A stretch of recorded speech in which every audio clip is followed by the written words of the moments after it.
The European Union is a rich man's club that works well in good times, but when a large crisis occurs, this organisation demonstrates its inefficiency. The coronavirus stripped some European economies to the bones, and rich North and West EU member states clearly showed that they are not willing to support their struggling neighbours in the East and the South. The short-term divisions between countries like Germany and the Netherlands on the one hand, and Italy, Spain and Portugal on the other hand, could have long-term consequences.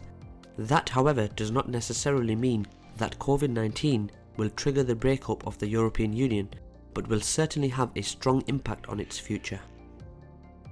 I'm your host Kasim, and thanks for joining me for another KJ report.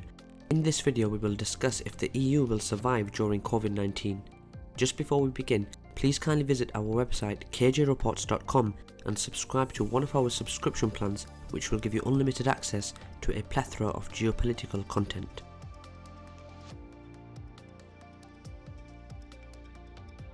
According to the Washington Post, in the early days of the coronavirus outbreak, the response among European Union member states showed that national interests trump more altruistic European ideals.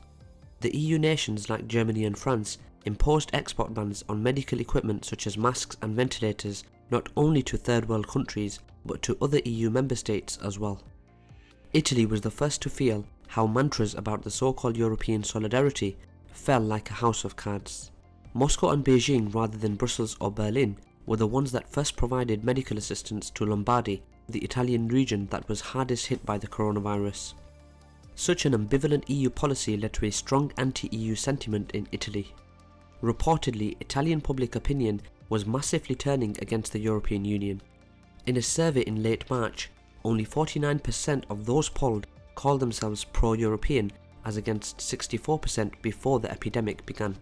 Also, 72% think that the European Union has failed to help Italy address the crisis, and 77% expect continued stormy relations between Italy and the European Union. Matteo Salvini, the leader of the most popular political party League, said that once the virus is defeated, Italians will have to ask themselves about the future of the EU. That, however, does not mean that the European Union will face an Italian exit anytime soon. Such an empty threat is likely a warning to Brussels that Italy desperately needs money. EU finance ministers recently agreed on €500 billion of support for their coronavirus-battered economies, but left open the question of how to finance the subsequent recovery in the bloc, which is headed for a steep recession. Italy and some other EU countries tried to push more frugal members of the bloc to issue so-called corona bonds, sharing debt that all EU nations would help to pay off.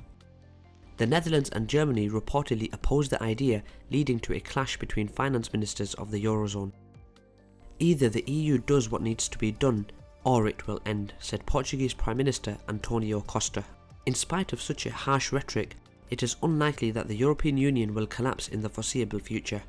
At this point, it looks more probable that this entity, like the rest of the world, will face a transformation. It is worth noting that Hungary's coronavirus bill allows President Viktor Orban to rule by decree and bypass the National Assembly, declaring a state of emergency with no end date. Although such a law violates the very basic postulates of the EU, there is virtually nothing Brussels did against Orban. It is expected that countries like Hungary, Poland and possibly Baltic states will formally remain in the EU, but will keep developing special relations with the United States. In other words, since Euro-American relations are primarily concerned with trade policy, in the post-corona world, Washington will likely negotiate directly with EU member states, rather than with Brussels, which could undermine the influence of the EU bureaucracy. For 2020, the European Solidarity Fund has €800 million at its disposal to provide financial aid to the EU countries worst affected by this crisis.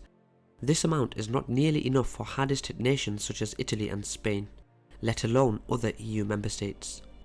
According to European Commission President Ursula von der Leyen, the next 7-year budget starting in 2021 would have to be larger and completely different from previous ones. This statement suggests that the European Central Bank can print money to save the EU economies. However, such a policy could lead to an even deeper debt crisis. Yanis Varoufakis, former finance minister of Greece, recently wrote an article published by The Guardian where he explained what could be the consequences of the current European financial crisis. The message today to Italians, Spaniards and Greeks is that your government can borrow large amounts from Europe's bailout fund. No conditions. You will also receive help to pay for unemployment benefits from countries where employment holds up better.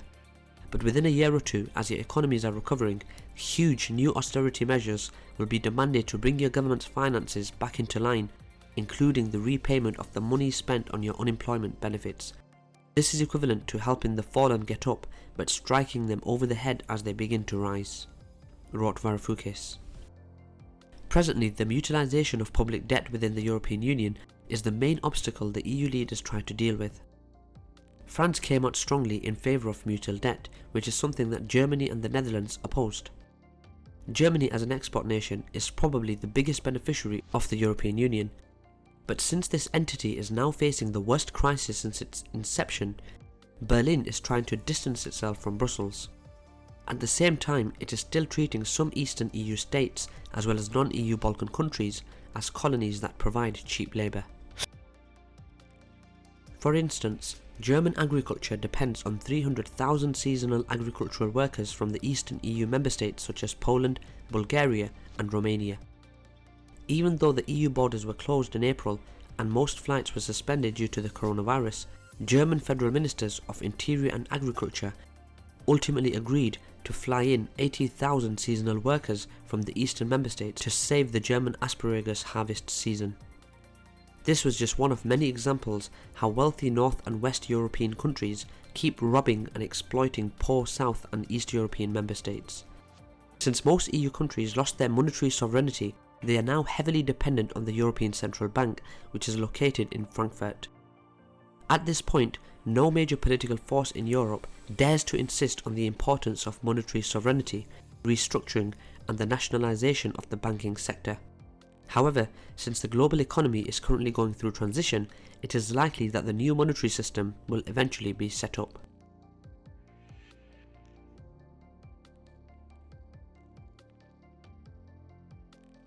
The coronavirus crisis has laid bare bitter divisions within the European Union with member states squabbling over topics including money, medical equipment and drugs, border restrictions and trade curbs.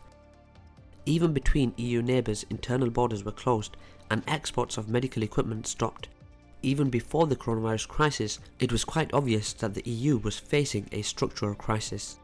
COVID-19 has demonstrated that freedoms of goods, capital, services and persons should not be taken for granted.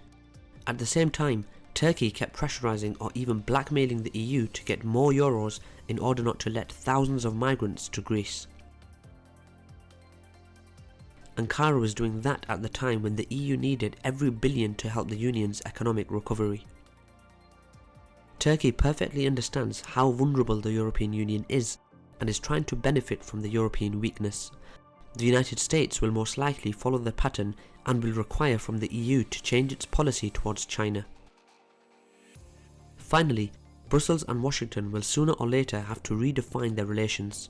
Since the EU barely has any natural resources and is a geopolitical dwarf due to lack of military power, if it survives the COVID-19 pandemic, it will likely be even more inferior to the United States than it was before the coronavirus crisis.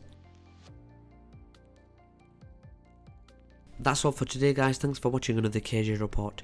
I hope you enjoyed the video and would love to hear your thoughts in the comments below. Please don't forget to visit our website kjreports.com and subscribe to one of our subscription plans which will give you the full transcripts of our video reports and a lot more analysis. Thanks for watching again and see you next time.